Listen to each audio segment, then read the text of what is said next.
What is up, guys? It is the Bluebloods, and we got a huge episode today. This one's been in the making for a little bit. We're talking the top NFL draft prospects from HBCUs going into the 2022-2023 NFL draft season, and I couldn't think of any better guests to bring on than my guys from Draft HBCU. My guy Gerald Huggins with me next to me, and my guy Maliik Obee just got back from a huge opportunity to cover some NFL training camps, man. So these guys are super busy. I want to thank both of y'all for coming on the show. But before we get into the prospects, let everyone know how Draft HBCU kind of started and a little bit about each of your guys' backgrounds. All right, you want me to go first? All right, so Draft HBCU basically was something. It was a hashtag I thought of. I was like, hey, we gotta separate. We gotta have some niche. You gotta have something to just distinguish our players.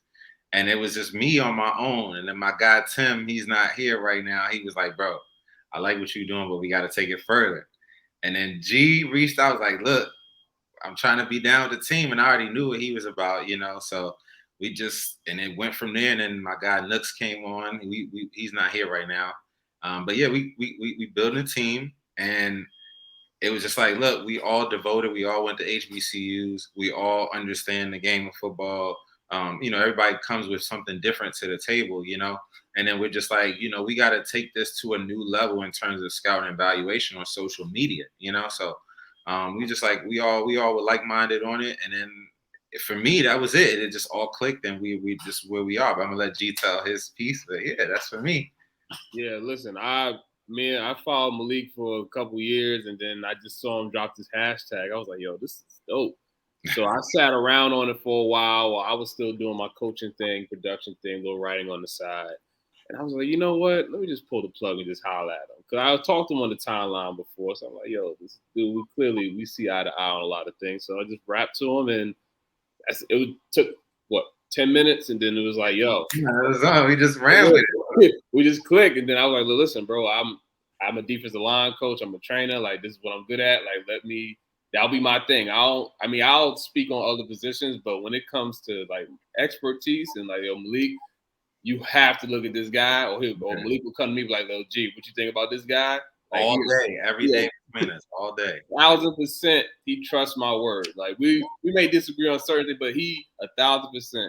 Like he's like, yo, G, if you say this is the guy, then I believe you. So with that trust and with our other guys we got on board, it's a beautiful thing here. So I'm happy that Maliik, responded, and now look at us now. We did a lot in our 1 year. Hey, listen, and for real, to be honest, I've been trying to do it for a while, but as a team, this is season 2 for us. So, all that in the past, to me, I look at that as training day. And now we all in this together, and the last season was really great for us. We learned a lot. We covered a lot of ground. We were able to come out with our game and all that stuff. So just being able to grow and try to do something different and really draw in as many people as we can overall to HBCU sports and get an understanding of our culture, and then tell them, all right, look, these are the players that we got and why they match up to the rest of the conferences, to the world, That's our whole thing.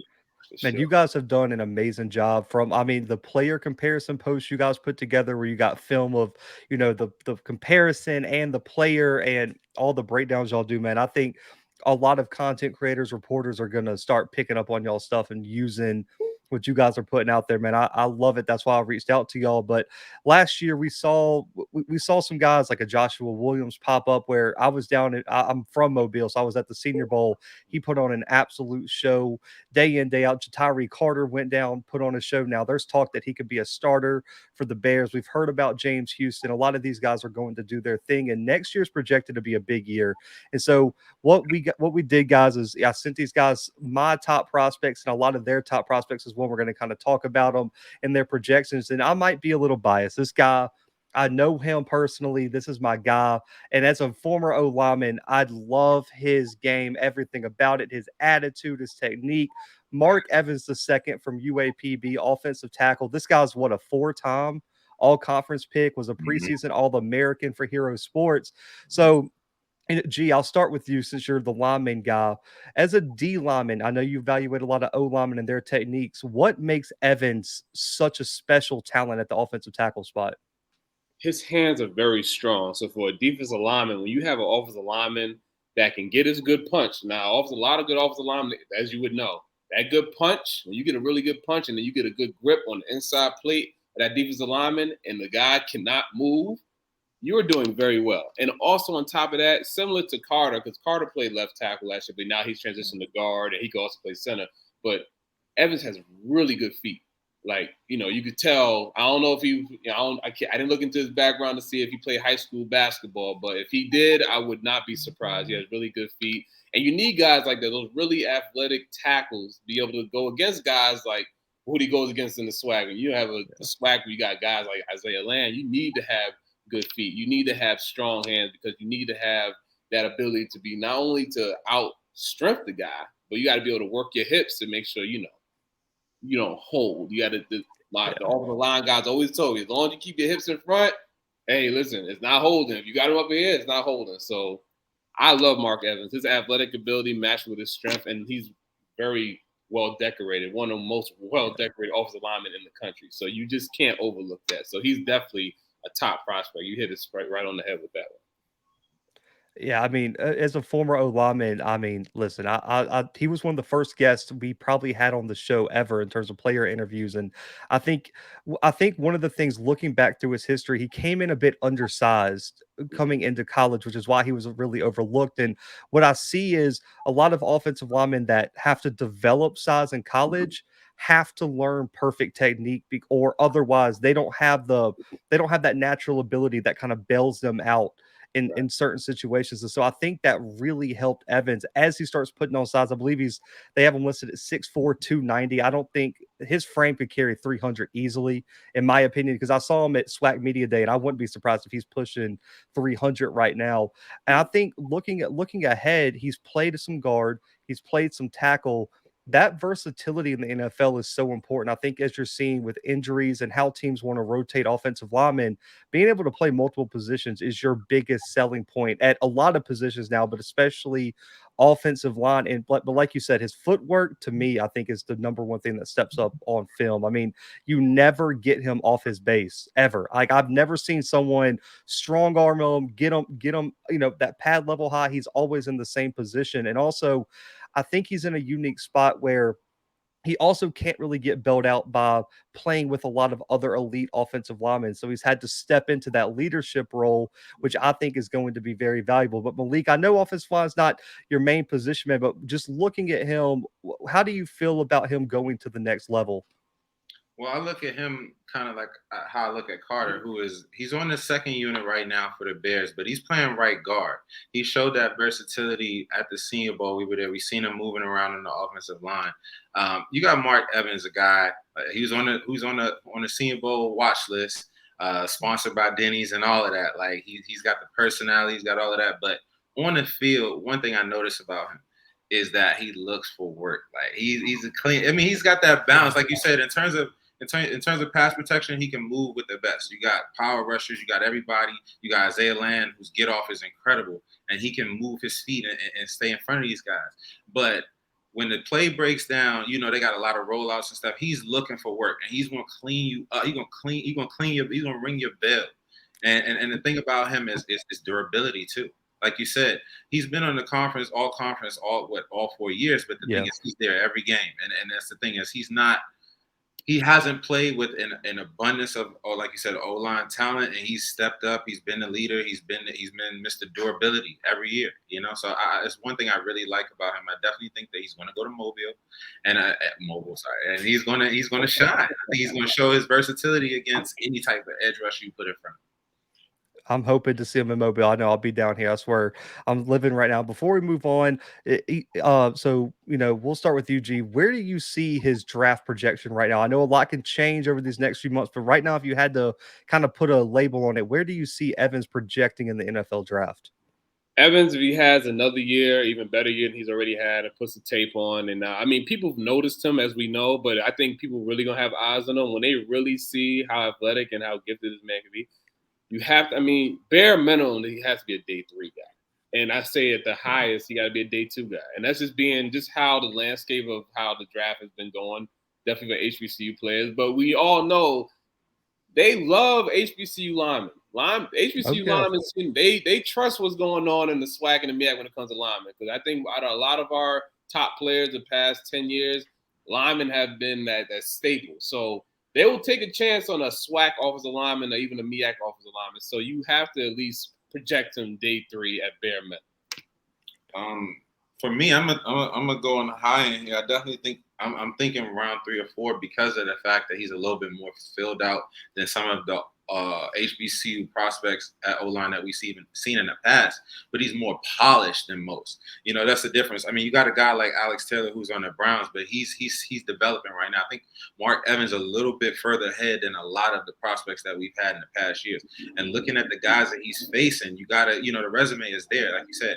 And this year is going to be integral because just as was the case with Titus Howard going against Auburn and all those guys, I think that out of conference tape this year will be the difference of how high he's drafted. I don't think it's whether or not it's a question he'll be drafted. I think of how high on day 2 or day 3, like G said. But I'm on the high end. I'm thinking round 3 to round 4 right now. I'm definitely thinking that. I'm with you right there. I mean, I think he's one of those prospects. I mean, I know a lot of people said it about Marquise Bell, but I think a lot of people were on the same train with Jatari Carter, where it was he's going to be drafted. There's no reason he shouldn't. He fell a little bit later than I personally expected. I thought I looked at Carter as a 4th, 5th round guy, and that's kind of where I place Evans. I think if he goes down to Mobile, though, and puts on a real performance, there's a chance he could slide into that round 3, maybe late 2nd if a team falls in love with him, which is kind of what happened with Cole Strange, where he went down to Mobile, had a really good time, and the Patriots and Bill Belichick just said we aren't going to let him pass up. And so hopefully that happens with Mark Evans, man, one of my favorite players. But this guy right here probably has the most hype of any player coming out this year. Isaiah Lamb, Buck Buchanan Award winner, went probably one of the most ridiculous breakout seasons I think we saw in the SWAC last year. For you as a D-line guy, Jay, I know this guy gets you excited. I know they have him listed at linebacker. He's really an edge in my opinion, but what do you see from Landon? What makes him a prospect that gets you excited as a D-line coach? Like you said, his ceiling is so high. When I coach high school football, when a lot of coaches come to see our guys, they want to see, okay, if you have an edge guy, is he 6'4"? Is he about 215, 220? Because guess what? We can make you bigger. But this athleticism that you naturally have, this length that you naturally have, I can't coach that. So with him, he's about 6'4", 6'5", and I've seen some videos of him lately. He looks bigger than he was last year. So we could talk if we're talking about Isaiah Lamb, when you throw that strength and the size on top of the 6'4" athletic, 6'5" athletic frame, this guy's a freak of nature. His get off is impeccable. I will say top 3 get off I've seen. I've been scouting at least HBCU football. Of course, I love Dumas. Dumas has a great get off from the interior. I got him and Jordan Lewis. They might be tied for like that number 2 spot with that get off. Their get offs are impeccable. Jordan Lewis from Southern. And then Landon's probably the most polished pass rusher we have on this list, and out of all the HBCU pass rushers that we see. You can see he has a multitude of moves, but the biggest thing with a lot of speed rush guys, they need to have counters. He has counters. Okay, so yes, he could blow by you. He could make the offensive lineman turn his shoulders completely and just end up just running up the field to try and block. He could do that. However, now when he started going against better competition, he learned, I need to start throwing some counters too. So not only do I do my little speed rip, if I can speed rip, get the quarterback dead, now I could probably spin inside, and I could fall inside, I could throw a chop, cross chop, all these different things, double swipe. He could do all these moves. And I know I'm confident that he's been working on it. And the biggest thing I say for him, I said on the podcast yesterday, Locked On Sports, Locked On HBCU, if they can showcase him dropping into coverage and he does well, we're talking about a 2nd-round pick here. We're talking about a 1st-round pick. If he can showcase the ability to drop back into coverage and look like a baby giraffe, he will skyrocket. His draft stock will skyrocket because we all know he can rush the passer. And it's, against the run, people knock his run, his play against the run, but he's improved. He's improved, and he was top 5 in tackles for loss out of every Division I conference. That's FBS and FCS. So it's there. He just has to get bigger, which he's doing. So that one thing, if he can show, Willie Simmons, if you hear this, drop him into coverage, drop him in the flats, drop him into hook curl, and let's see, rise his draft stock. That's the one thing I think will make him a clear 1st, 2nd round pick easily. the one problem you might have, I think that what worries me about Land's usage this year is that I don't know if they have a Savion or someone like that at the other edge spot where if they drop him into coverage, they can get to the quarterback consistently. Because when you combine Gentle Hunt and Savion at the D tackle spot, man, you might not even have to rush two edge guys. Like those guys, I mean, when you go look at the Southeastern game, which Isaiah Land, a lot of people are critical of his film in that game, but Gentle Hunt and Savion went berserk in that game. I mean, Cole Kelly had to get outside repeatedly because they were dominating the center and guards throughout that game. But Maliik, I'll come to you. I know D line is G's thing, but I want to ask you this question though. Isaiah Land flirted with the transfer portal this year. I know because I worked for On Three Sports. Auburn had him on on campus, had an offer, like he had multiple Power Five offers. How important was it for FAMU to keep Isaiah Land on the roster, and what does that mean for the SWAC moving forward that they were able to keep arguably the best defensive player in the conference this all season? I think it showed dividends of how far FAMU has come. I think we got to remember, I think that was 2019. I know somebody correct me, when they didn't even have a pro day, So across the board, we're talking about a team that with a guy in Marquise Bell that's gonna probably start for the Cowboys. A lot of talent that they got. Savion is gonna get picked up somewhere, get another opportunity. And they got so much talent to build on. This year, who's to say that they're not going to go to SWAC, back to the promised land of SWAC? Who's to say? So I think it really meant a lot because if you look at 17, 18-year-old kids and you look at the SEC, because he had everybody damn near from the SEC, and to say, okay, well, what the hell is it about FAMU to keep this guy there? That's what you got to think. It's not about a lot for us what we think. It's about what the youth thinks. These are the kids that you want to come. And he's not only bought into the culture, but you got Deion Sanders reaching out and saying, nah, this you can't do this, you can't say that, this and that and the other. And I think that for him, whatever it may be, I can't think for him, but I think that for him, it was bigger than just going to the SEC, or because he could have went to any of them. He could have went anywhere. And it's no guarantee that he'll have the same impact. I think that he saw the opportunity to say, okay, I flirted with it, and this is what I could have had. And now, what should happen this year? It should be I can exceed those expectations at this school. And if he does that, it's going to open the door for so many other players. Like if Marquise Bell, okay, he didn't get drafted last year, he should have. If Isaiah Land does his thing this year and puts up the numbers that he put up last year, drops back in coverage, does all of these things that we want to see that you would ask of him if he was at an SEC school at FAMU and they dominate and do all this and that and the other, that opens the door for FAMU every year. We talking about pipeline. It's no questions asked. It's different, recruiting, everything is different. Everything's changes, and it's changing right now. So that's major. It's very major. I'm happy that it happened. I really thought he was gone. Me too. Oh, I did too. As I know for a fact, LSU, Auburn, all those schools were on him really, really hard. Because I mean, right before he announced his return, I had to produce a podcast for On Three where they were discussing how he would fit into Auburn's scheme. Like that's how real it was. And then, like right after the episode, he announced he was coming back. I was like, that is insane. But we heard G first round pick potentially if everything goes right. And I did hear from someone at FAMU that they said he was at 230.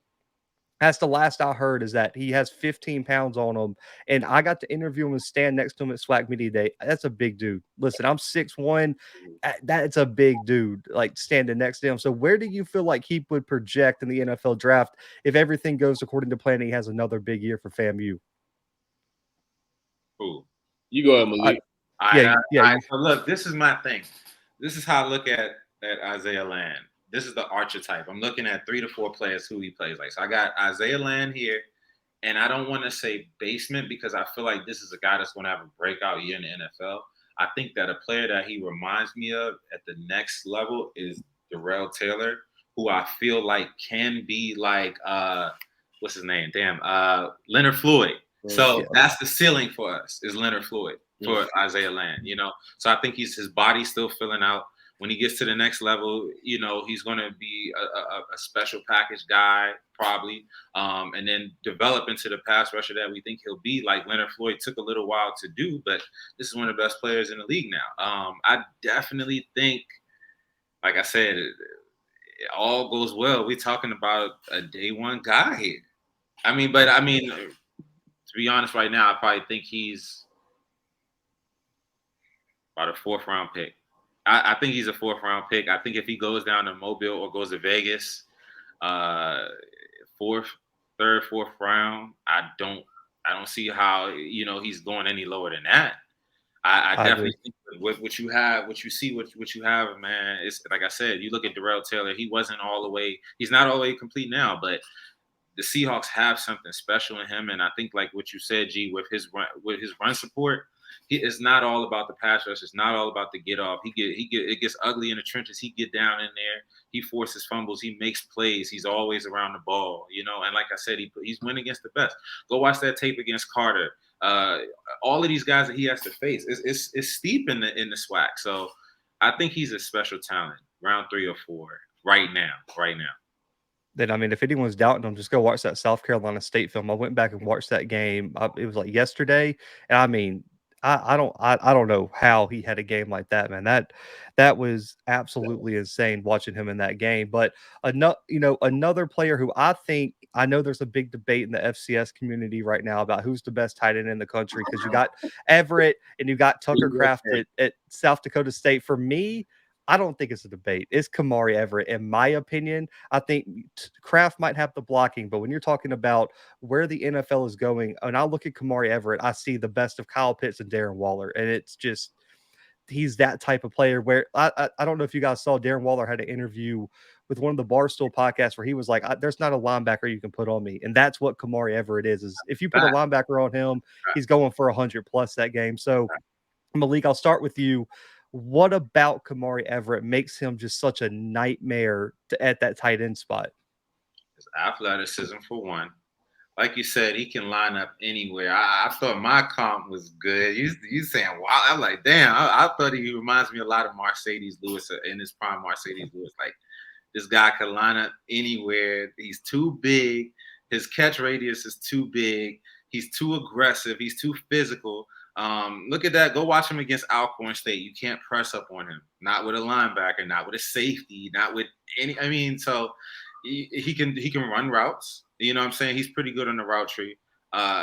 In the open field, this big dude, he picks up speed. You know what I'm saying? And he's a bowling ball, and it's hard to bring him down. Like you said, in the NFL right now, man, you look at these guys that's athletic, that's 6'5", 6'6", 6'7", 6'8", that can move around on the line of scrimmage and go up the seam or run a post, whatever. I mean, he can do it all. And I mean, if he was at Louisville, we'd be talking about him pretty high right now. I mean, and the situation happened, and he got out of there, and it worked out for the best for him. And right now, he's going to go down to Mobile or somewhere and dominate. Flat out. I'm gonna let G tell you, but yeah, he's a beast.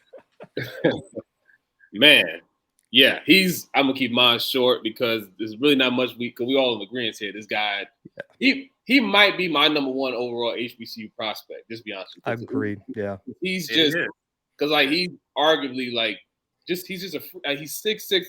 They say 260. He looks bigger than that to me, but he's 6'6". We're getting about 270, 265.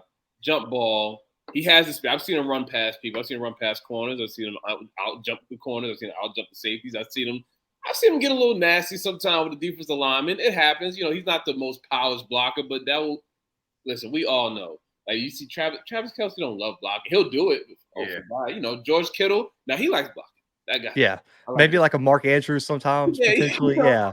Yeah, like you can. He has the ability to block, but you're way more valuable up the seam. So I'm gonna need you to run. So very simply, he is just what the NFL wants. He is literally that. That he is so. When we talk about projection outside of land, and if he has this this another kind of not another breakout season, but a season where he just improves on the little things, and he just has that perfect season. But Everett, and considering what let's call a spade a spade. Yeah, I was about to say that. You took my point right out of my mouth. That quarterback situation might have been one of the worst in the SWAC. And he made it work. And he had 800+ yards and 10 touchdowns plus. So I'm cool with that. Imagine if he was at Alabama A&M. Just saying. So we have a They different got their own conversation. guy. You know What what I'm we're saying? talking about today, but they got their own damn guy, So Yeah. So that's how I look at Everett. He's just so overall, he doesn't really have too many flaws. And when it comes to the FCS level, he's just we all know he's an FBS guy, whatever that may mean. I know I hear that term thrown around a lot. But he didn't have any fall off. He did what he did at Louisville, and then he just continued to get better and better. So that's all you can ask for. He's my number one prospect on the board. We asked for projection wise, ceiling. We almost say first round. He's not leaving the third round. There's no way. There's no way he's leaving the third at all.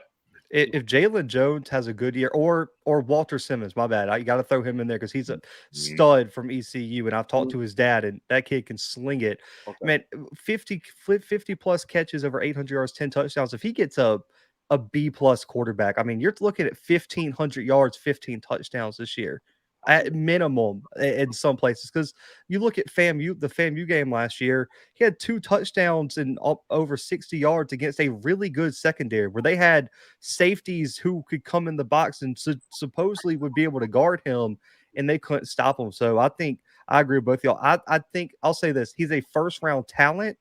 But we know the perception with FCS and HBCU athletes, possibly a late second, early third. But if he goes out there and puts up, because I don't think it's out of the realm of possibility if he gets good quarterback production that he could lead the SWAC in receiving.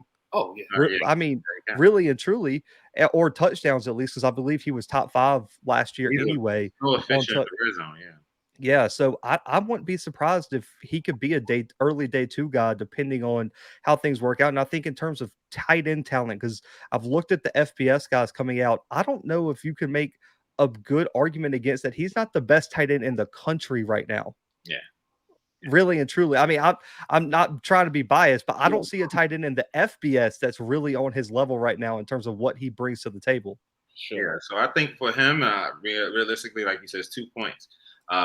Quarterback play, which since even at Louisville wasn't the most stable situation for him when he was there. And secondly, I think it'll come down to how well he interviews.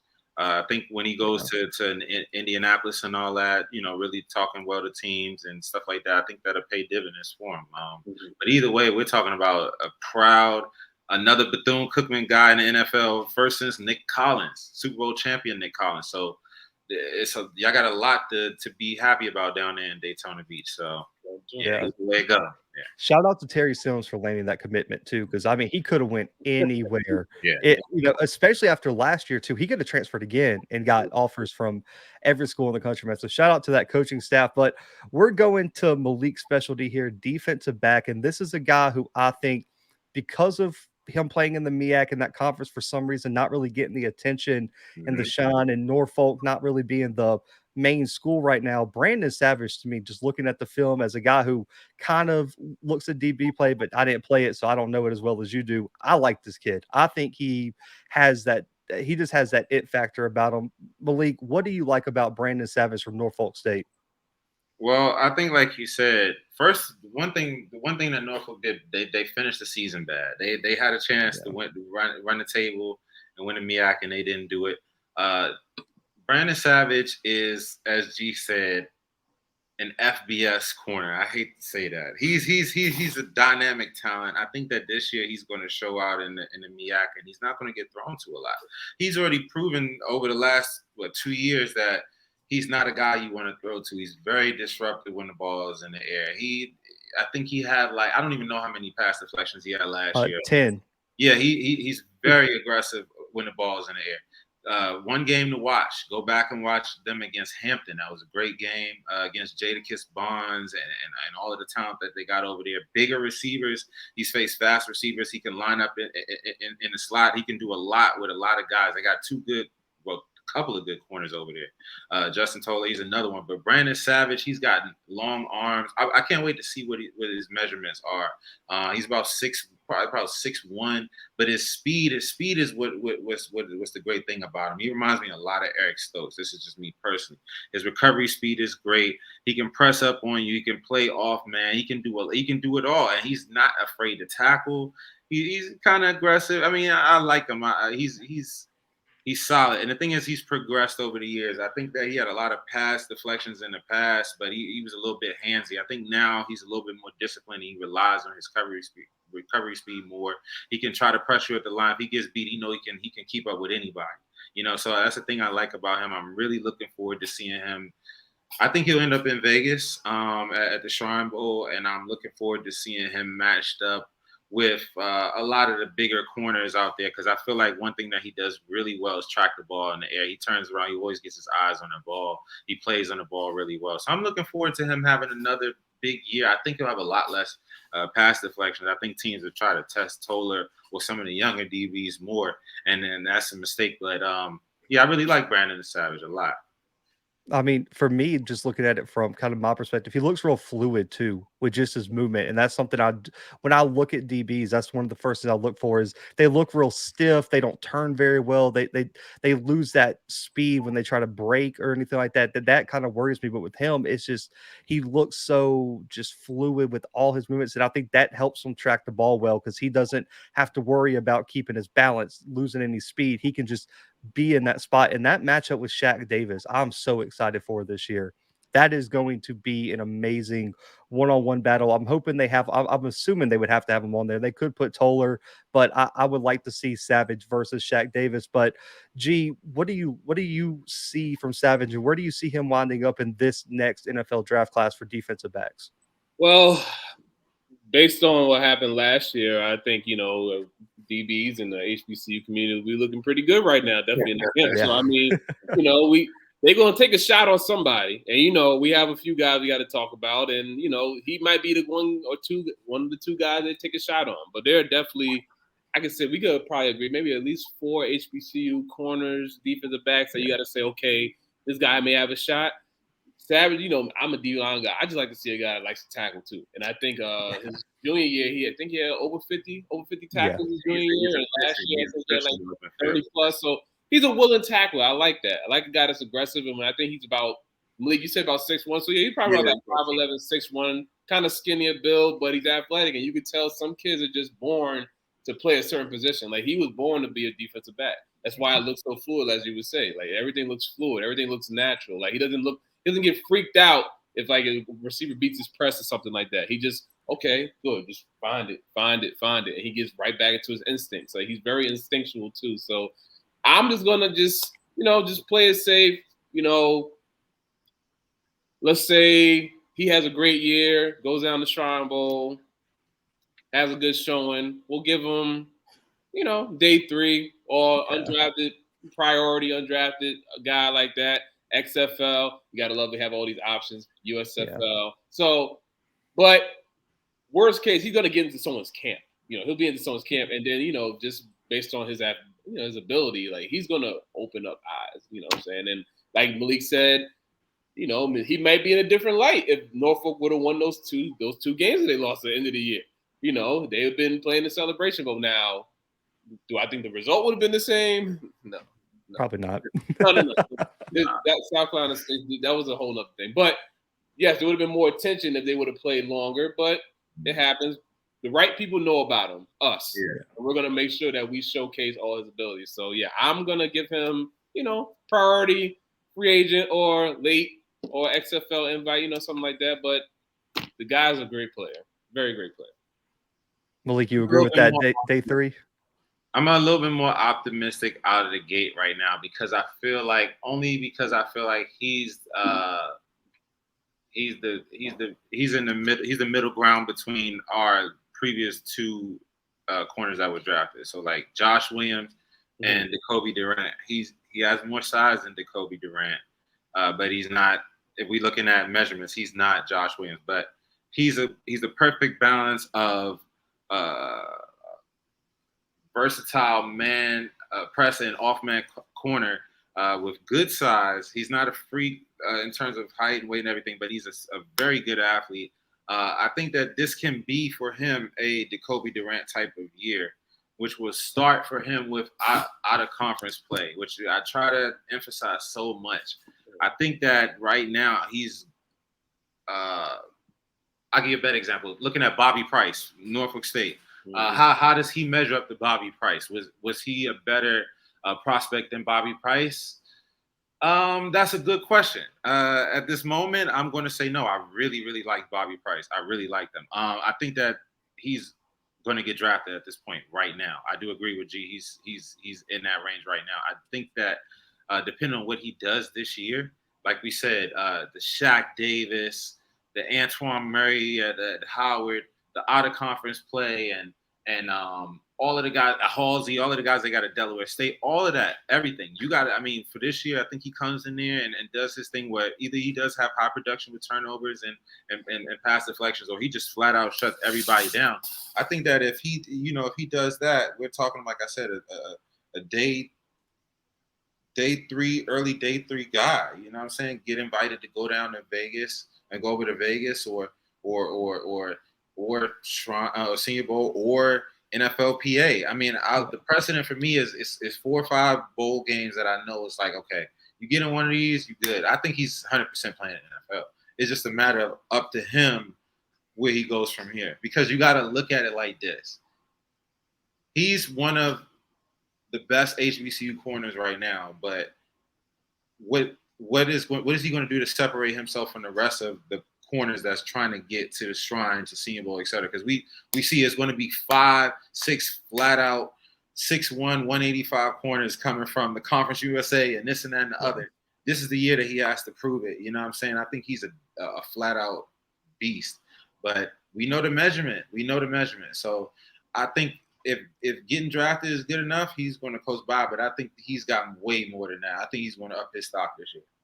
Yeah, and I think the DB position is going to be one that's very interesting. I think you got a lot of guys at the FCS level too that are all coming back. You got a lot of fifth-year guys that probably should have already been gone, but due to the COVID year, are all coming back. So it's going to be very competitive. And a guy you mentioned, South Carolina State, Jeblonski Green, I mean, went crazy. I mean, toward the end of this. I mean, listen, I don't think he was on a lot of people's radars. I'll be honest with you guys, until it came down to late in the season, and then people went back and watched the film and was like, "Oh, this guy is really different." So, G, I'll start with you as the D-line guy, Jeblonski Green. Give me your rundown. What do you see from him? Well, let me just start off with his comp. He's a big, physical 3-4 to me outside linebacker. He's Lamar Woodley. Mm-hmm. So when I first started watching him play, I said that is. I don't know if I called him a text. I'm like, yo, this dude is Lamar Woodley. I'm telling you, he's big. He's physical. He's violent. He's deceptively fast, and he has really good feet. Now, when he's a pass rusher, he's a power rusher. So, with the power rusher guys, he's going to long arm. He's going to stutter bull, 2-to-1, long arm. He might fall inside. Long arm, he might throw a spin in there. I love watching him play. Against the run, he's probably, between him, Anderson, and Broken Bird, those are like my top edge, run defenders. He loves to stop the run. Because I know it's just not, it's not the coolest thing. Nobody goes to defensive line trainers like, hey, I want to learn how to stop the run. Nobody does that anymore.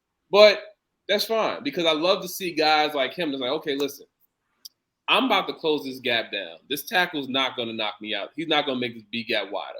I'm going to squeeze you down, make it bounce out to me, and I'm going to make the play, and I might force a fumble, which he did on multiple occasions last year. When you talk about the FAMU game with Isaiah Land, you saw what Green was doing? Yeah. So it's like, I know everybody loved the sacks that, and what Land was doing was great. But if you just look at the totality from the run and the pass, Jeblonski had a very similar impact on that game. He had a very similar impact. I mean, let's just call it spade a spade. South Carolina State's defensive line is loaded. Them guys have played with each other for about 2-3 years now. They're all getting bigger, faster, stronger together. And Jeblonski Green was picked Defensive Player of the Year for that reason. He is the leader of that defense. He is the guy that you have to watch out for. If you do not block Jeblonski Green Jr., he's going to destroy your offense. He makes that very clear. So, I mean, I like most of the edge guys, I'll just say that one thing. I want to see him drop back a little bit because, South Carolina State's defense, they have the ability to do that because their zone blitz schemes are insane. Oh, that DC will not be there too much longer. He keeps going. There's no way. Somebody's going to take him. But what like his zone blitz see scheme, where man, he's at. You see where he's at. listen, He's in Seattle. He's in Seattle. Shoot. oh right, he was a Yeah. Yeah. Listen, I'm just brother, keep doing what you're doing. But with that scheme, it showcases he can drop out, he can fake a blitz and drop back into coverage, or he can fake like he's gonna drop the coverage and go and rush the quarterback. So he's in a perfect situation. And you already know with South Carolina State, they have the formula. We're gonna play one of the South Carolina schools a year, either Clemson or South Carolina. So they have their game. I don't think he played in the game last year. I don't think he played in the game last year, if I'm not mistaken. I gotta make sure, but I don't think he played in the game last year against Clemson. But this year they play against South Carolina, if I'm not mistaken. Yeah. That is his game. Yeah. He's the best player because Leonard did it, Hargrave did it, Durant did it. The list goes on. Yeah. This is his for people that weren't aware of him last year until late, watch that game.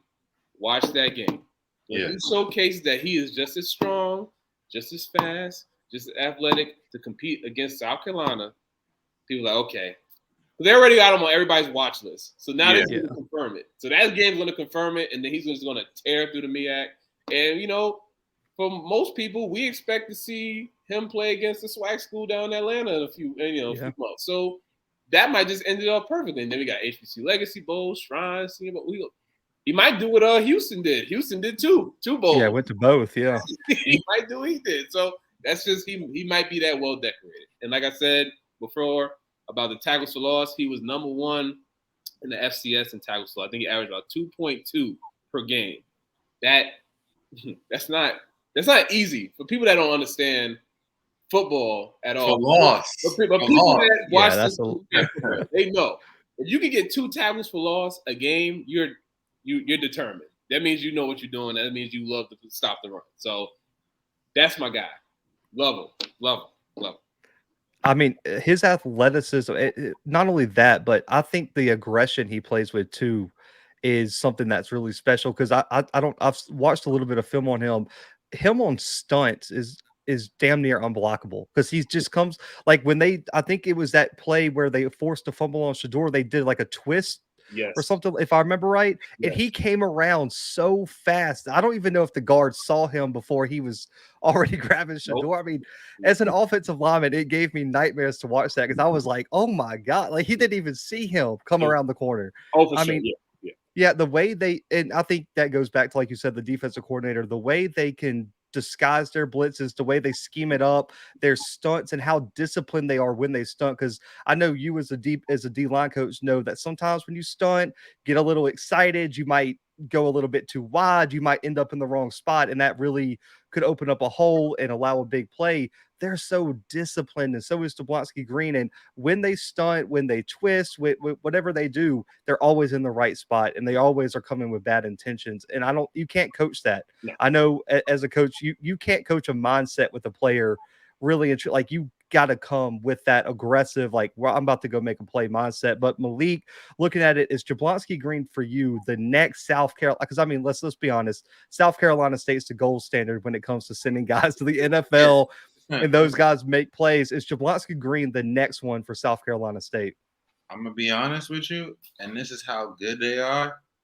I can't just flat out say yes. I think it's a 1A and a 1B. I think when South Carolina State plays South Carolina, Jeblonski Green and linebacker BJ Davis both have an opportunity to say, okay, we're launchpad. We're going to NFL right here today. So Jeblonski Green, I think for HBCU football, he put on the most dominant performance in the HBCU game that mattered for setting the precedent for the future. Like we're going to always go back and watch last year's Celebration Bowl. You know what I'm saying?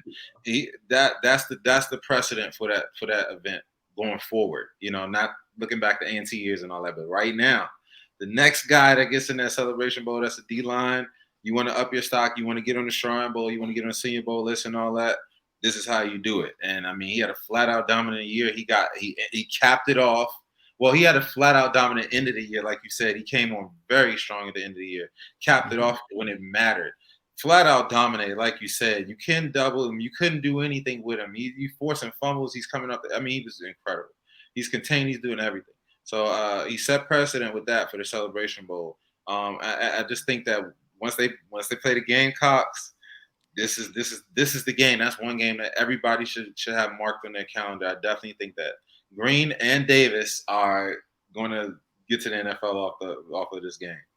That's another guy that we won't talk about today, but I think we'll have to have y'all back on because there's so many guys that could do. But listen, he's different at the linebacker spot. Speaking of linebackers, we got a guy who I just mentioned, aggressive mindset, and this guy is looking to hurt somebody when he hits the hole, and that's Aubrey Miller, who came in first team all SWAC selection, 109 tackles, 11 and a half for loss, 6.5 sacks.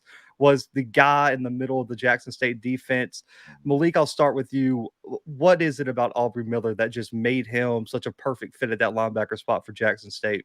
I think because he was the size and aggression last year. Keontae Hampton was very efficient, but he was a little bit of a smaller linebacker. Looking at Aubrey Miller, he can take on those blocks. He can shed those blocks, and he's improving, and he's harnessing that energy in the right way.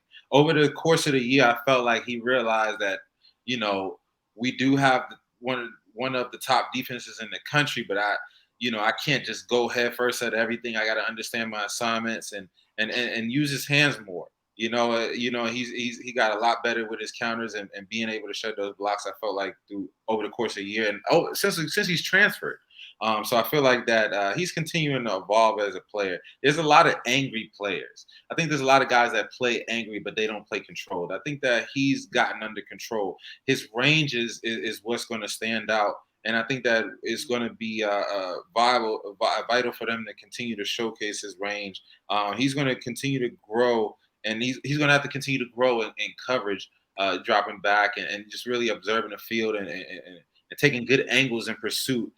When it comes to in passing plays, but I think that this is one of the most fiery players. He's a situation starter.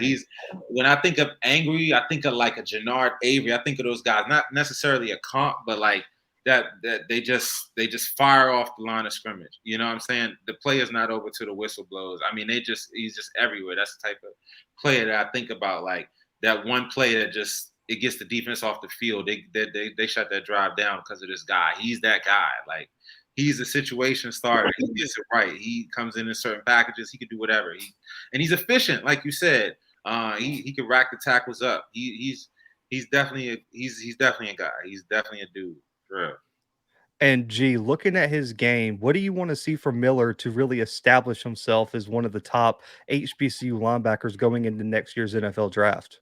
I mean, personally for me, I think the stats don't really help him in the pass coverage, realm, but I think he's a very serviceable pass coverage linebacker. I know at Jackson, they run a lot of man. They run man pretty much all the time, and that bodes well for him in coverage because listen, there's not too many conferences in the FCS, and you could attest to this, where you're gonna have these running backs are just so. It's a different. You have like Caleb Johnson from Mississippi Valley, who's more of like a thumping kind of back that has some speed. But then you got guys like Qualls at Alabama A&M, and then you got Wilkinson, who was his teammate, thank God. But you have all these different type of running backs that are just shifty. So if he could showcase that at that size, I think what he's about maybe 6'1", 6'2", about 240. He looks huge to me. Yeah, he's like 240, 250. Yeah, he's a big guy. So I mean, he's able to move and like cover these different angle routes and these choice routes or option routes. People will call it different. If he's able to cover that on top of we already know he's a headhunter. He can tackle. He's a tackling machine. I think he averaged about 10 a game, so that's pretty good. That's there. Sacks as well, so that means he's also good at blitzing. It doesn't hurt to have a nice spy linebacker in the next level because we know a lot of these run quarterbacks now are very mobile. So I think he bodes well. I mean, I just think, for him, the numbers, for people that love numbers that don't really dig into film like we do, they want to see some numbers. So, yeah, it wouldn't hurt him to get a couple interceptions, But he's solid. He's not a liability in pass coverage. So, in my personal opinion, as long as you're not a liability in pass coverage and you are a short tackler, because even though you let him catch the ball, he doesn't let them get away from him very often. He's a pretty short tackler. I think he's fine. He's a guy. He has the build. He played on both levels. I mean, I know people made a big thing about him not going down to the media day, but we all know who the heart and soul of that defense is. We all know. And I think he has Gaddy and he has Davis. And I know you're very high on Davis. And now, so they have a pretty. Their front seven is not going to be as. James Houston. You can't. Like, it's impossible. Like, you would have to have like I don't even know a comparison to make. You would have to have a legendary season to top that. Yeah. That was a really good front seven. Like I said, the Celebration Bowl. Listen, for those who know, you give Buddy Poe 3 weeks to prepare, things happen. That's how I call it. Yeah. But let's not diminish how dominant that front seven was, because we know the back end. Everybody loves the back end. I'm pretty sure we're going to talk about the back end before we leave. Oh, yeah. But that front seven is led by Aubrey Miller. So let's not forget that, okay? Don't let the flag media. He's the heart and soul. He's the guy, if I'm not mistaken, he was the one that had blood running down his face. Yeah. So that tells you what kind of guy you got. So Aubrey Miller, keep doing what you're doing, brother. Keep doing what you're doing. And I think this year could be a big year for him because in two different ways. Because one, I think they're going to be better at the defensive tackle spot than they are at the edge spot last year. Because I think when you get a year more for Devontae Davis to develop, Katron Evans gets a year. You bring in True Thompson from Florida State, and they landed some JUCO guys at the defensive tackle spot. All those guys are huge. I mean, they got some real size of defensive tackle. And as you know, as a D line guy, when you're a D tackle, let the guys behind you make the play, man your gap up. You know what to do. Funnel to your linebackers, and Aubrey Miller's the type of guy where if you funnel to him, force fumbles, big plays are bound to happen. And also, I think the coverage thing, he gets a lot of work this year because I think when you look at some of the matchups they have, Tennessee State's going to throw to Devon Starling. And he's great in the open field. Mm-hmm. He's a guy who can get out there. And if Aubrey Miller has that matchup, that's a great test to see how he works. Hugh Jackson's offense. You don't think Maurice Washington is going to get some targets in that offense?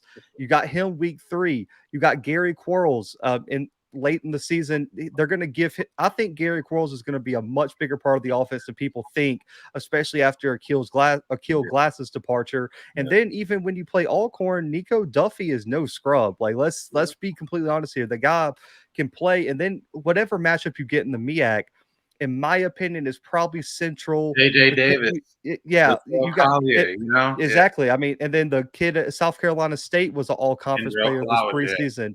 You have a lot of good running backs in the MEAC. So I think what bodes well for him is the schedule lines up perfectly for him to say, this is my flaw, and here's all this great film against all conference running backs where I can hold my own. And so I think that's really what helps out Aubrey Miller this year, on top of having every single D lineman on that defensive tackle spot is like 315.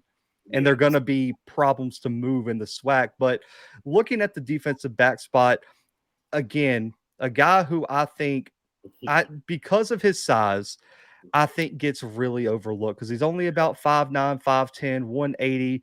Out of FAMU, BJ Bohler. Maliik, looking at his game, why doesn't Bohler get enough credit in terms of the media and fan perception of his game?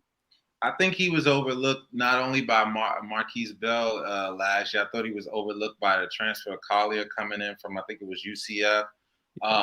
He really got. I thought he was. Listen, he's plays much bigger than what he is. And my comp for him is Trey Brown, who's on the Seahawks right now. He's recovering. But Trey Brown went to the Senior Bowl last year. Bohler's on the watch list. He went to the Senior Bowl last year. He showed that he could play in the nickel. He showed that he could play on the outside. He could press up. That's the guy BJ Bohler is. Whatever, go watch Shaq Davis tape. When he comes down with the ball, BJ Davis is a missile. I mean, excuse me, BJ Bohler is a missile. He's coming flying at you. He's going to go up there in the air and try to bring it down against anybody. He has good ball skills. He has great instincts. I really, really like him in press coverage. I'll be honest with you. I feel like he's so aggressive at the line of the scrimmage and disruptive. He knows the sideline, and he's very aware where he is at all times. He uses the sideline very well to his advantage as a smaller cornerback, and I think that he gets his head around really well. He's going to fight. He's going to fight with you for those 5 yards. Once he gets his head around, he's going to make a play on the ball. And don't let him get it. He might go take it back for 6. He's very quick. I really like him. This is a good one. I'm really, now that you can tell me what you think, I really think that he would be a great free safety too. I mean, I think I look at him a lot, and I'm like, damn. Looking at the little guys, looking at like Buddha and some of these guys in the league, I'm like, damn, this guy will be a great safety too. But right now, I mean, I really respect him as a corner. Like, I really respect him. I think this is the year now with Marquise and all those guys gone. Isaiah Land is going to be a draft pick, but I think BJ Bohler has a real chance to be. I think he has a real chance to be the sleeper. Like you said, I think he's going to stay the sleeper. I'm going to be honest with you. I think he's going to stay the sleeper. But I think when it's all said and done, he might be the one that goes to Mobile. I think that when it's all said and done, he'll go to Mobile or Las Vegas and from FAMU and aside from Isaiah and really do his thing. He's solid, man. He's really solid. I got to check the numbers. But, I mean, when you look at, like I said, South Carolina State, when you look at some of those games last year, damn, I'm trying to think of which game it was. Was it shit, I can't remember. But listen, I like BJ Davis a lot. I'm looking forward to seeing him in the Orange Blossom Classic against all of that size. I mean, you got into Kevin Coleman, you got all of those guys at Jackson State. I'm looking forward to it. He can travel with guys, he can do whatever. He's very confident too. That's what I like about him. He's very confident. You know, a lot of the smaller corners, they have a chip on their shoulder. I think he might be a little bit smaller than Jacoby Durant. I got to see him in person, but I feel like he plays way above what his height is. He's athletic. He's a beast when that ball's in the air. He goes hard. I think that's the word I'm looking for. He's scrappy. I think looking at him, I think he's not as long as Jacoby Durant was. I think Durant had a little bit more length to just his frame and his arms. But for Bohler, the reason even for smaller corners to worry is, are they going to get bullied by bigger receivers just because they don't have the weight? Man, that dude is built like a tank for a corner. I mean, and that's why I think he gets away with not having as much height, is that, man, I mean, really and truly, when you think about it, they have him listed at 5'9", 180. I think he's probably closer to 185. That's a huge frame for a guy, and he just has so much muscle. Like, the dude is ripped. And I think when you see him on one-on-one, even with a guy like Shaq Davis, who you would think could just bully him one-on-one, he couldn't, just because he's so just naturally strong. At least it comes across like that on film for me. And looking at him, like you said, he can play the ball well, not afraid to be the guy. Like, that's our number one receiver. Go lock him up, and he can do that. Now, for the NFL, I do agree. I don't know if I see him as like a boundary guy in the NFL. Just personally, I think maybe you throw him in the slot, potentially a free safety, a nickel type spot, but I don't know if he's a boundary guy. But I think when you look at his production, you look at his athleticism, you look at his technique, his leadership in the back end, for me, I really like him. I think last year, I know we're going to talk about the guy everyone just kind of gives the consensus title to. For me, last year, I think he was the best corner in the SWAC in just terms of overall play, production, everything. I really don't think BJ Bohler got his credit. But G, I'll pass it to you. How do you see Bohler projecting to the next level? Well, I think with the versatility of him being able to move to other positions on the field, that will rise his stock. If he's going to be primarily an outside guy, that might leave the stock where it is, or it might, it might lower. But the free safety idea, I guess y'all just brought that to my attention. I can see that. He has the ball skills and athleticism to be able to cover, deep third. He could be that cover one guy. And he could be there. He could go sideline to sideline. So I'm not opposed to that. He's probably going to be a guy that's going to have a 40-plus inch vert, because he's just really a freak athlete. He's strong, and as I love to talk about, do you like to get your head in there? And he's a very short tackler as well. And with his build, he could take that pounding of being able to make those plays. So him playing a nickel corner, he could definitely play zone. He's shown he can showcase zone, because FAMU does both. Mostly, they lean more towards zone. But anywho, he could do man and zone. And I think for him, like you said, the people want to make sure this certain guy, that's the guy. So BJ is just going to have to literally just annihilate it. So people just go, okay, all right, we can't. Sorry, like, unless he has, we're going to talk about him, but unless that guy has the season that we know he can have, BJ has to be the top corner. I just think that we be doing a disservice if we didn't get that to him. Like, okay, listen, man, we overlooked you for a multitude of reasons. He But said, "I apologize." yeah, hey, brother, we know you're good, but we just got to see. But yes, if he has the year, another solid year like he did, like he was 4 interception guy, he had about over 50 tackles. Yeah. That is fine. As long as his tape versus the top guys looks good and he holds those stats, he's fine. I think he'll be fine. He'll be another guy like Maliik said, NFLPA, Shrine, maybe senior. He'll be another guy. Might have to do both. Might have to do 2. Mm-hmm. And even if he does, so be it. Just got to grind. And you can squeeze him day 3. Yeah, Squeeze him day 3. I can't see him not. It's hard with these. I want all my boys to get drafted. I'm just trying to be realistic in the situation. But yes, HBCUs and corners are looking really good right now. So they're going to take a shot on our defensive back. So we'll say day 3, and then worst case priority free agent. Yeah. Well, I know I put out a tweet. It was a while ago, so I don't remember which 2 teams. There were already 2 teams that reached out to him and expressed interest before camp started. So that's a big thing too, is that he's already kind of on the radar. And we mentioned all these all-star games. For me, I would really like to see more guys go to the Legacy Bowl and potentially make that their go-to, because if all the top prospects go to the Legacy Bowl, it's going to force the scouts to go there, because you're going to want to see Isaiah Land. And we know the Senior Bowl is going to be the default number 1, but find a way to make it to the Legacy Bowl and make that event just as big as some of the other all-star games. We got 3 guys left here, and 2 of them are for G with the D line, one's a DB. So we'll get to one of the D linemen here, who I think, in terms of pure measurables, is going to be a problem at the next level. Sundiata Anderson from Grambling State, 6'5". I think potentially could be 6'6", depending on the measurements. 240, probably a little bit more by now. What do you see from Anderson, G, that it makes this guy one of the top edge rushers in the country? He loves to stop the run too. That's what I love. I love to see it, because the flying up the field thing is just not my thing. This is not how I look at film. I'm just like, oh, this guy's just like waiting for them to pass the ball. He's gonna fly the field, and if they pass the ball, so be it, get a sack. This guy loves to stop the run, and I think he's gonna have a way better year this year because of the change of defense. Since he's been in Grambling State, he's been in the 3-3-5. I have a love-hate with that defense. Definitely as an edge rusher, I get into it with our boy Coach Nooks all the time. I'm more of I need 4 linemen. If I don't have 4 linemen, I have 3 down. I have an edge rusher standing up.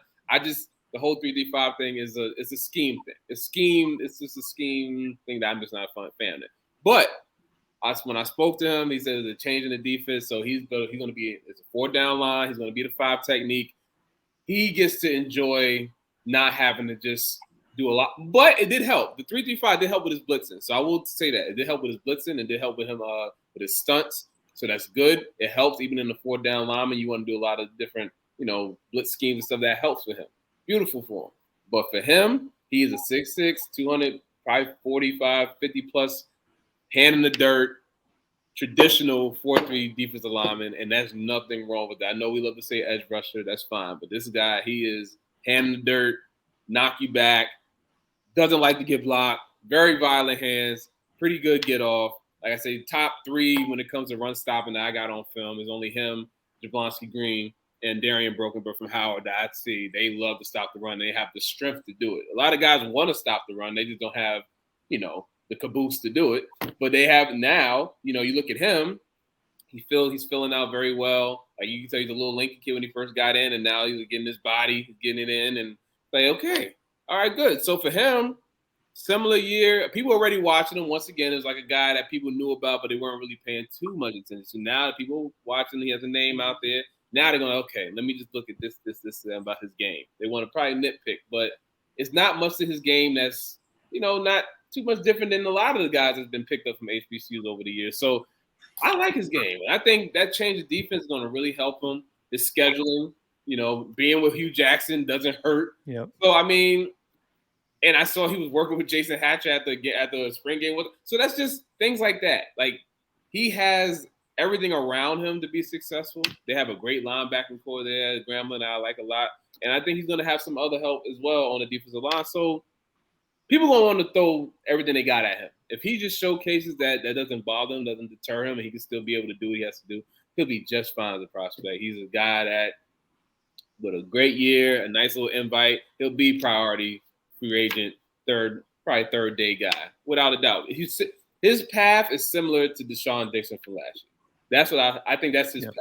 Like, he's a really good run defender. You know, he was clearly the best defender on his team.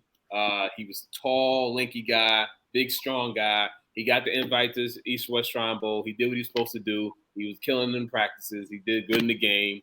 So I'm like, listen, we're not going to draft you, but you're going to be the first person that we sign right after this draft is done. Yeah. So that might be his story. He might go earlier, but there's nothing wrong with being a priority free agent. I just want guys to know that you're one of the very few to even get that call. So me saying that is not a slight. It's just me trying to be realistic about the situation. And I think that's a message that I think everyone wants to promote. I tried to promote after the draft because everyone was like, what about this guy? What about this guy? What about this guy? I was like, guys, there's 256 picks and like 300 something schools. And the SEC is going to have 70 players drafted. The Big Ten is going to have 40. Like, it's real hard to, like, I don't think people understand how what it takes to be drafted to the NFL. So like you said, the number one thing, get on a roster. As long as Marquise Bell's on a roster, we're good. As long as Deshaun Dixon's on a roster, we're good. And I'm glad that you compared them because they are physically similar. And when I was down at the Legacy Bowl, I'll never forget. I can see Anderson having this similar impact.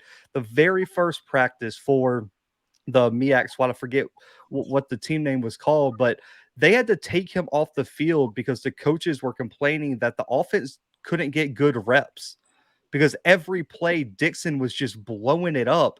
And one of the scouts was like, they're going to have to take him off because we can't get any good notes on these offensive linemen or running backs or quarterbacks because Dixon was that dominant. And so I like that. But Maliik, looking at you, coming to you with this, what do you see about Anderson's game that shines? And do you agree as a late day 3 guy, potential undrafted free agent type talent? I definitely think right now he's a late draft pick. I think with him, we look at the stories behind a lot of these players. I think with Sundiata Anderson, he has a chance to really turn the tide for Grambling. We're talking about one of the most historic universities in our country. But for HBCU sports, Grambling is the pinnacle for a lot of people. And having a guy like that to set off a new era with Hugh Jackson and all that, I think that his offense style is going to take some time. In a few years, we'll really talk about Grambling's offense and being a powerhouse again. But I think this year, Sundiata Anderson is going to lead the way. And one thing that G didn't talk about that I thought he would have was Sundiata's working with Chuck Smith. He's working with a lot of guys, like you said, Jason Hatcher.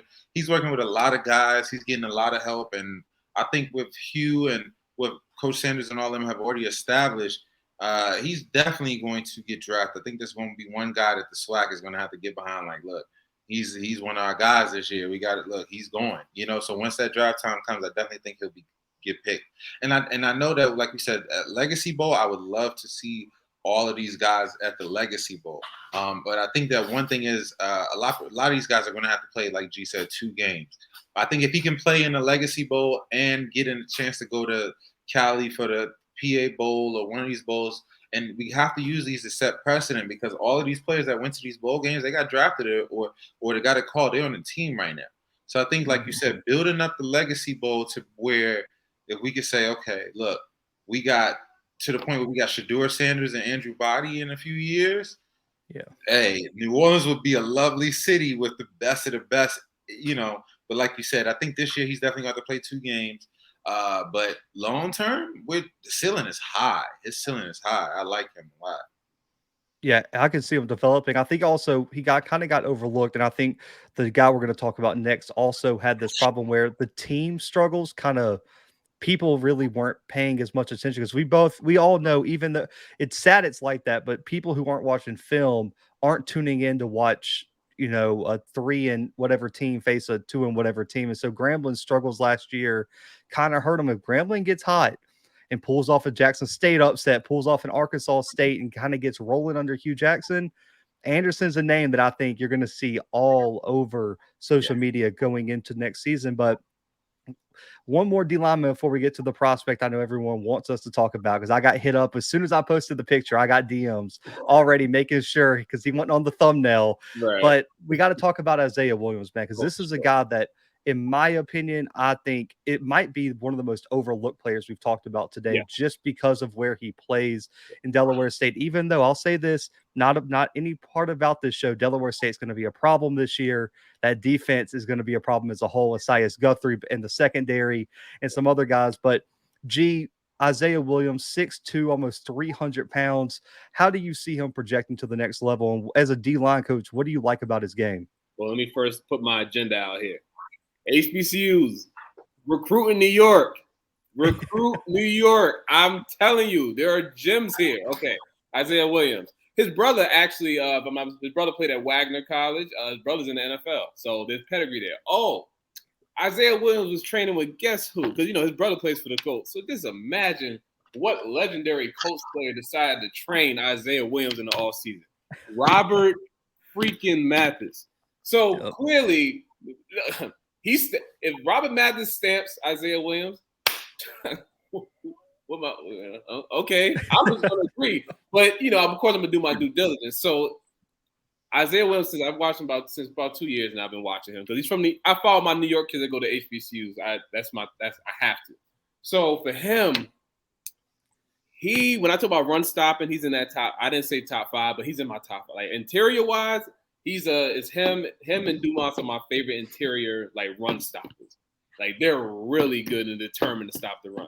And he's probably the most versatile defensive lineman we have here. He plays literally every position on the defensive line.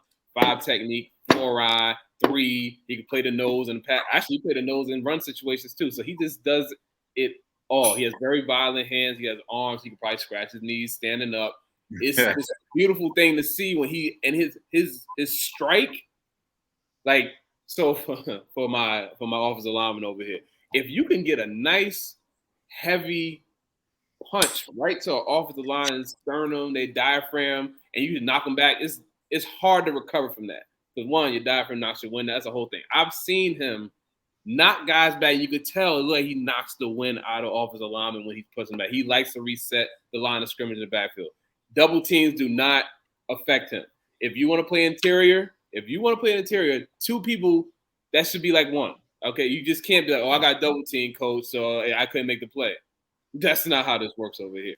So that's when you're okay, when you're good, and you're great. He is great at defeating double teams, even triple teams, because guess what? People know that he is the guy. Now they have Marcus Winfield as well, who's another guy that he's a really good player too. So that's a nice little tandem they have there on their defensive line. But when it comes to Isaiah Williams, he has the pedigree. He's been training with Robert Mathis. People know he's the best, arguably the best defensive player on their team, arguably the best player on their team, most well-decorated player on their team.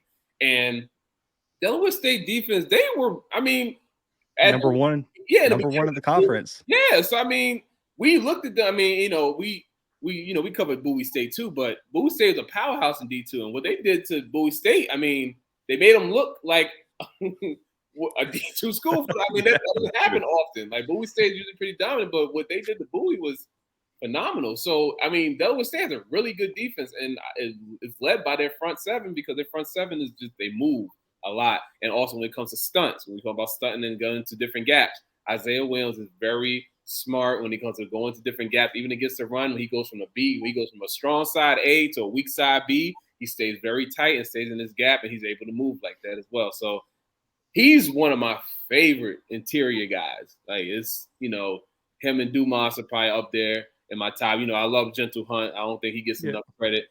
Davis is my guy from JSU is another one. So those guys are up there, and Isaiah has to be in that discussion. I'm glad people are noticing him. He's going to get a look for multiple reasons. One, like I said, Robert Mathis trains him. 2, his brother's in the NFL and a pretty productive player as well, and was a really good FCS player. So, and then 3, he is their guy.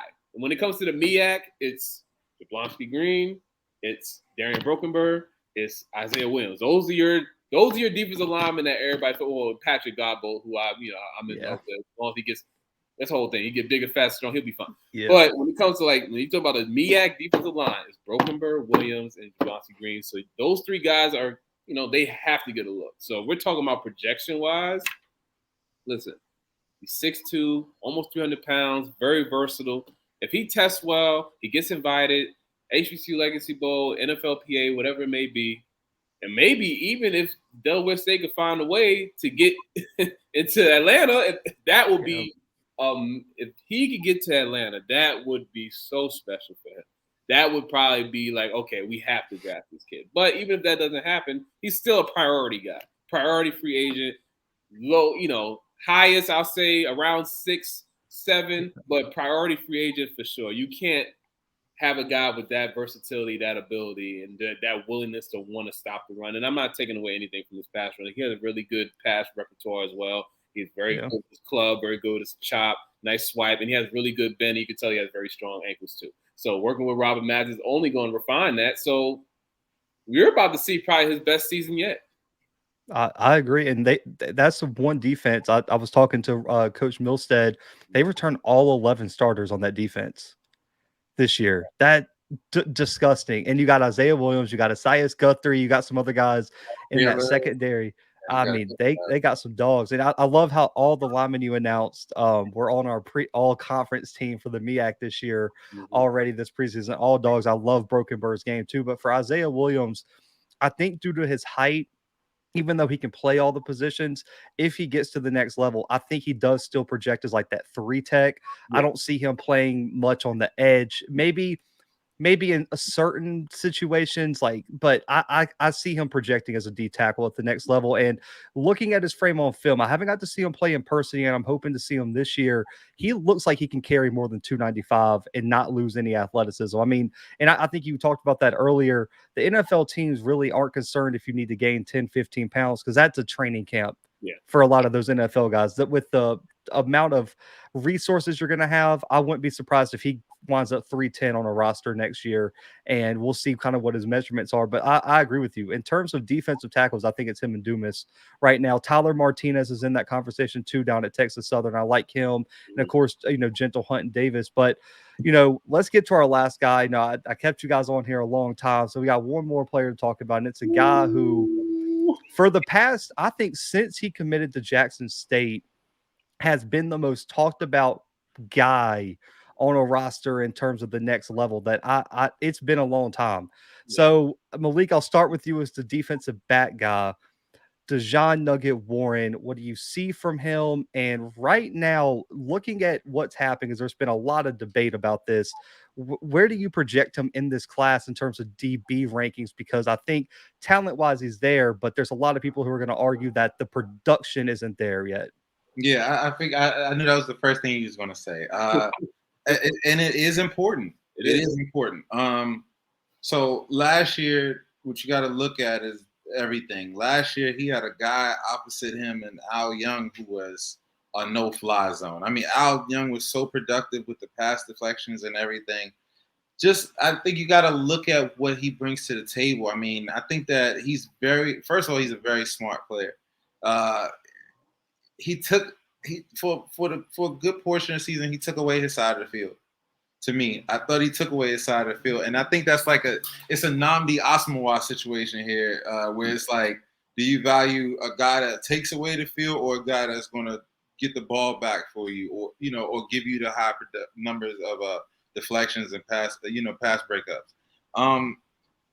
This is a crucial year for him. I don't know exactly.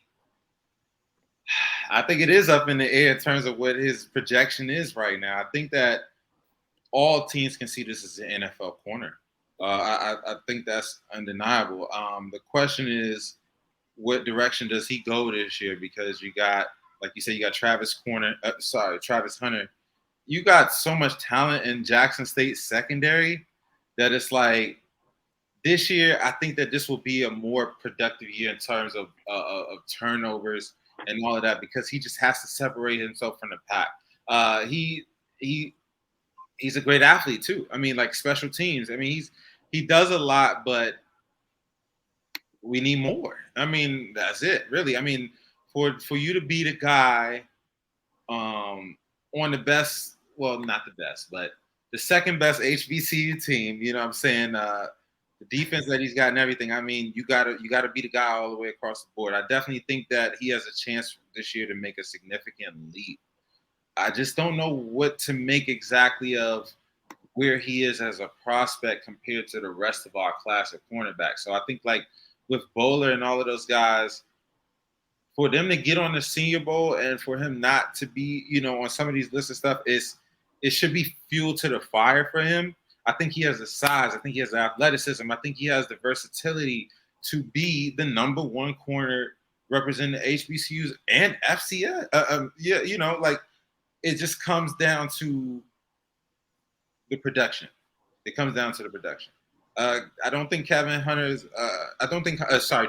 going to play a great amount of snaps at boundary corner. I don't think, I think that it's going to be more so on Dejon Warren to really be the anchor for that secondary. I mean, Shiloh, I really like Cam, but Shiloh, all those guys, he's the best out of the bunch right now. I think that he just has to step up and really be the guy for Jackson State defense.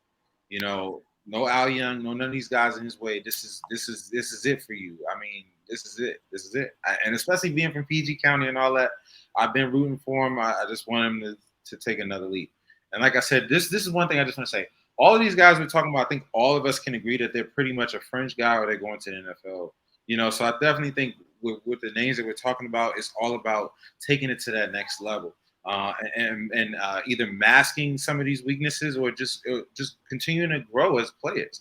And for him, I mean, we just got to be clear cut on what he is. Is he a ball hawk? Is he going to be a shutdown, or is he going to be a shutdown guy where we're not throwing the ball to him, or is he going to be a ball hawk where he's getting challenged and he's regulating? So that's what we're going to see this year. And I think a lot of the games in the schedule will show with the different type of receivers he's facing. Campbell is going to be the most important game in the schedule for me for Jackson State. So really looking forward to seeing what he does this year. I think right now, if I had to give you something, I'm going to stick with the grade that I had on him last year. I think he's a 4th-round corner right now. I think that's a fair comparison. I think, a guy in the secondary who I think a lot of people overlook, and I didn't put him on here because he hasn't played a snap in the SWAC yet. So I think it's unfair to kind of put him in this conversation, is Gregory Great, too, at that safety spot coming from Middle Tennessee State. I think when you look at what he can do in pass coverage, coming up and playing in the box, very versatile. I'm sure it's a guy that we'll talk about when we have you guys on probably after the season. But with Nugget, I got a relationship with his dad, and I've talked to Nugget. My thing is, I think if you just took a blind film breakdown, like you blacked out the player, don't know who it is, and you just watched like, okay, speed, athleticism, measurables, everything, like no question, he's the guy in terms of all, like he has all the attributes that you would want in a corner. But then I think when you take the totality of the game, being suspended for games, not getting on the field in certain quarters and crucial situations, it's like, man, that really takes away from the thing. So even though I think he is a talent in terms of a 2nd, 3rd, 4th round, it's just this year is crucial, man. Because I heard from some of the guys who are been at Jackson State's defensive practices. What I've heard is they're going to put Travis on the number 1 guy and let Nugget travel with the next guy to try to kind of force balls, funnel balls to Nugget. And so if that happens and that works how they're planning it, that'd be I'm going to be interested to see how he holds up, because you got Xavier Smith week 1, and there's that wide receiving core is really 3 or 4 guys deep. Yeah. I would love to see him against Abdul and against Alabama A&M and Mobile. Campbell has a great quarterback with some real studs wide receiver, got a great tight end as well. But then I think a game that people are overlooking is Tennessee State. They have some Thornton, yeah, exactly. All those guys. Yep. Yeah. And with Draylon Ellis, yeah. Draylon Ellis coming in as well at that quarterback spot, who I think gives them I love Hickbottom. I feel like Ellis's upside is a little bit more than what they had offensively with him. He could be a lot more explosive. I think that's probably the best way to put it. But coming to UG, I know me and you have talked on Twitter about Dejon, where we kind of went back and forth on it. What's your thoughts on him as a prospect right now? And give me the ceiling, give me the floor for Dejon Nugget Warren right now. It's hard because, even when we had the convo, I sat back. I was like, let me go talk to my guy, Nooks, man. That's my DB guy. We grew up together. And he's just like, listen, it's very simple. If Nugget had the year he had and he was playing for Alabama, he'll be fine. But the sad part is he's at Jackson State. So him being as highly touted as he was, I mean, he was the number one guy in JUCO. I mean, he was the number one. Like everybody wanted him. People could lie now if they want. Every FBS SEC, they all wanted him, and he chose Jackson State. So what he's supposed to do when he gets to Jackson, he's supposed to be like, okay, he has to make it look like he's not supposed to be there, and whatever that may mean. Because like I said, I kind of don't like the weird distinction FBS, but it is a distinction. But you get what I mean. But he has to look like, okay, I could be here, but I'm here because I want to be here, not that I have to be here. So it just looked like, he was doing good. It just wasn't the great that we know. And then when you come from a school like Lackawanna that produces, I mean, like, listen, dogs. Like for the kids in New York City that are really good at football but didn't have the grades, they go to Lackawanna. The really good ones go to Lackawanna. Nooks went to Lackawanna. So that's why he could tell me about Nugget like the back of his hand because he's tapped in Lackawanna. So Nugget mentally is going to be fine. I know there's a lot of things that happen off the field that he's going to be just fine. Now, I don't want stats to be like, because it's sometimes with corners it's hard because we all know about Trayvon Diggs. We all know this. We know the whole debate. Yeah, so it's like, okay, what do you want? Do you want the guy that's going to give up 1,200 yards receiving over the year, but he's going to give you about 10, he's going to get about 10, 11, 12 turnovers? Or do you want the guy just completely shut the field down, have maybe he's like a 5 tackles, 8 PBU, 2 interception guy, but his tape says, well, what do you want him to do? You want him to throw to him? So that's what I want to see. When I look at Nugget this year, when we all do, we want to just sit back and be like, okay, they didn't throw to him. They threw him twice this game. There's a reason why. The receiver couldn't go off the line. When it comes to press corner with his athleticism, because he's a big dude, he's about 6'1". He's like 6'2", I think, if I'm not mistaken. And runs a 4.3 or 4.4. Yeah, 200 pounds plus. Yeah, that's crazy. That's a big corner. So if he decides he don't want you to get off the line, then you shouldn't be able to. So if he can showcase the things that made him the number one JUCO recruit and just do what we know he can do, it's really not going to be a debate between him and Bohler, even though Bohler is phenomenal. But we know this is what Nugget can do. We know this is what you can do. And now the whole thing about him traveling, I would love to see him on a number one more than him travel. But teach his own. And I trust. Hey, and that could be smokescreen too. You never know nowadays. You never know. That came from the 1400 Club. So we'll see how accurate that is. But I don't know. I would rather be the opposite. Put Nugget on the number one and let Travis travel. There we go. I'll let him do that. But yeah, Nugget is. And we talk about projection. If he has a year we know he's supposed to have, but there's no question he's getting drafted. Now where? That's up to him. When he tests and he runs his 4.3 and he puts up 225, he might clip 20 times. He looks strong. You never know. So if he does stuff like that, then it's not a question. I mean, Maliik, you might be able to help me out with a round, but I mean, QB. He said fourth. He said fourth. Okay. Yeah. But I just thought about it. What it's going to come down to is realistically throughout this season, we'll know how far DeJuan Warner is going to go by how far Deion Sanders goes. Like just in terms of advocating for him, I mean, for real, we're talking about the greatest corner ever. Yeah. I mean, Al Young, all of those guys, he didn't really get time with them. No. So for DeJuan Warren, this is a little bit more time with a guy that he really can mold, and we all clearly see has the traits to go to the NFL. I think if Deion Sanders really starts talking more about DeJuan Warren and saying, okay, look, because he'll tell you, are y'all going to be down here? Woo, woo, woo. Yeah. I think if we get to that point, we're going to know. I'm sticking with 4 right now, but I think, like you said, the intangibles, the traits, the measurements, everything. There's no reason for this guy. If he was anywhere else, we'd be talking about a day 2 corner. You know what I'm saying? So, I feel like he'll tell us everything that we need to know. I feel like I said, the most important game on that schedule for Jackson State is Campbell. If they come out of that game as a winner, a decisive winner, we're going to look at all of the breakdowns of all of the players and all of that stuff and really say, okay, this is the guy he's playing Sundays. Because if they beat Campbell, they're rolling. They rolling on that schedule, in my opinion. And I think that it's going to tell a lot. But I got high hopes for DeJuan Warren. I think that he knows that this year is the year. And looking at all, like you said, the 1s and the 2s across the SWAC, man. CJ Bohler is another guy. Vanderbilt. receiver. Huge guy. He can move. I think he reminds me of Gabe Davis.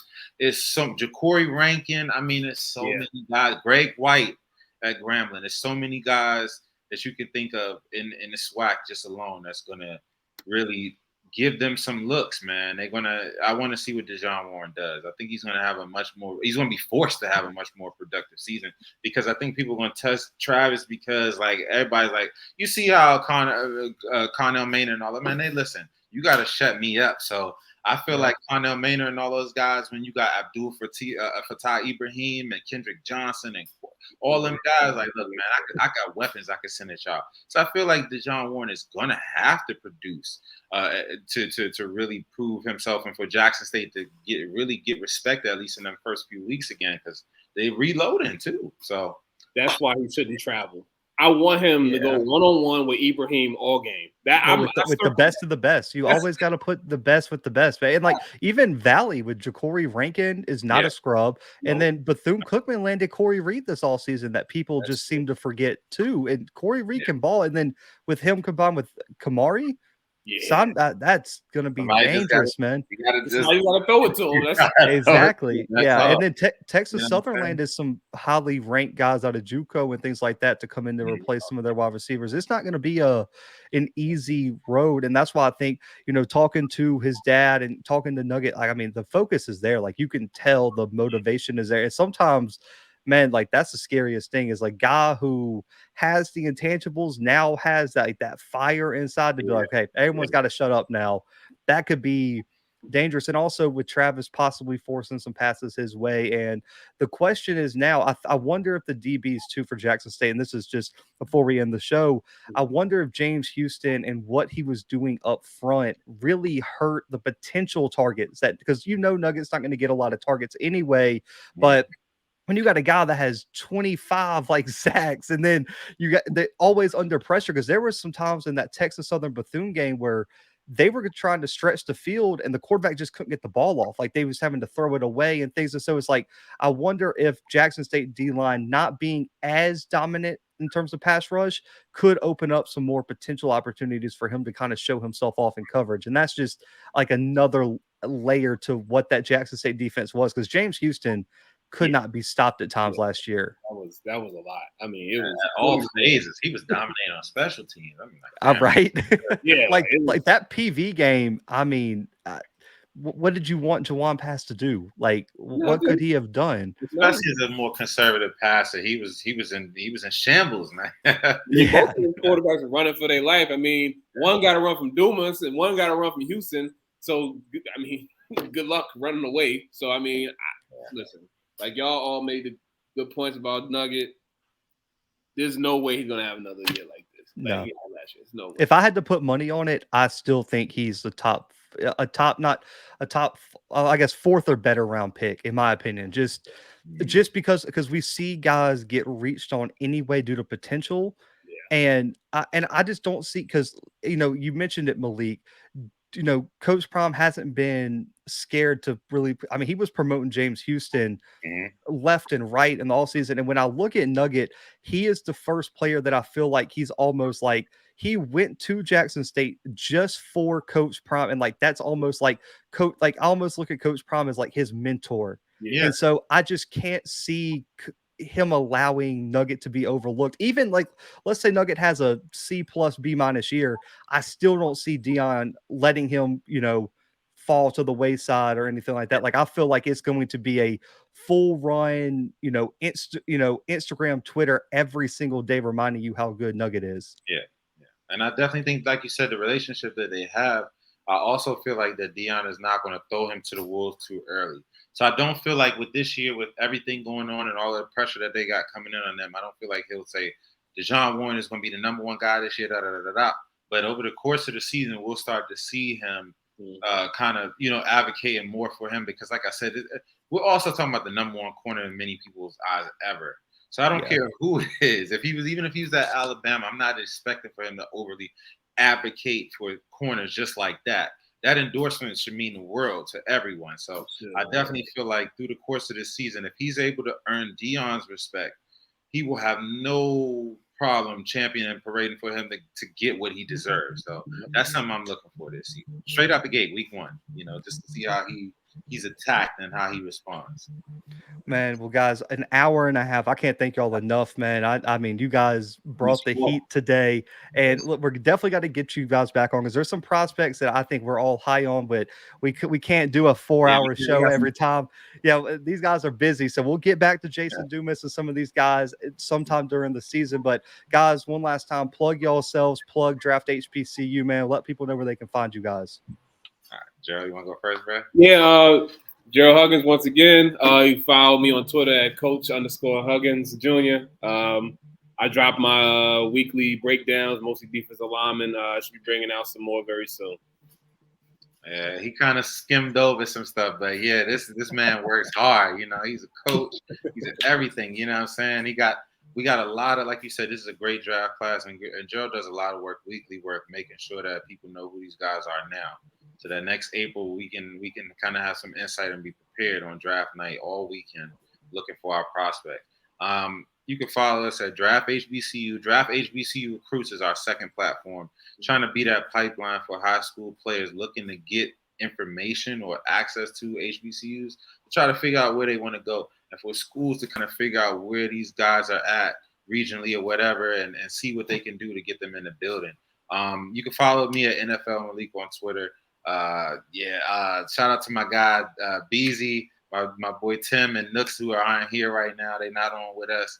But yeah, shout out to the team. Please go to our Instagram at Draft HBCU Players, or go to our Twitter and click the link in either of our bios and download our game, Draft HBCU 22. It is available. It works for iPhone. It works for computers, Nintendo Classic, whatever you got. Just you go to our pages, you'll see how to download it, how to play. Like I said earlier on Twitter, 2022-23 Draft HBCU Players Draft Guide. Everybody's going to have their own section. So G's going to have all of this information with all of these D-line guys, and anybody else that he chooses, he's going to have his own section. We're all going to have our own sections. We got a lot coming. It's going to have projections for USFL, XFL, not only NFL, more comps. More leagues means more opportunity for our guys, and that's what it all comes down to. For us, we want to set the precedent that aim high, shoot for the moon if you miss you amongst the stars, because that's what it's going to take to get to the NFL. There's nothing else that we can do. We can't make tweets. We can't do anything like that. We got to do the work right now. So hopefully this interview inspires all of these players to do what they got to do to get to the next level. But some of these other guys to get more talk about their name and to make sure we get as many HBCU players as we can on the NFL's radar, or all of the other leagues. That's the goal. That's where we at, and that's what we on for the rest of this year and forever. Hey man, I absolutely love it, guys.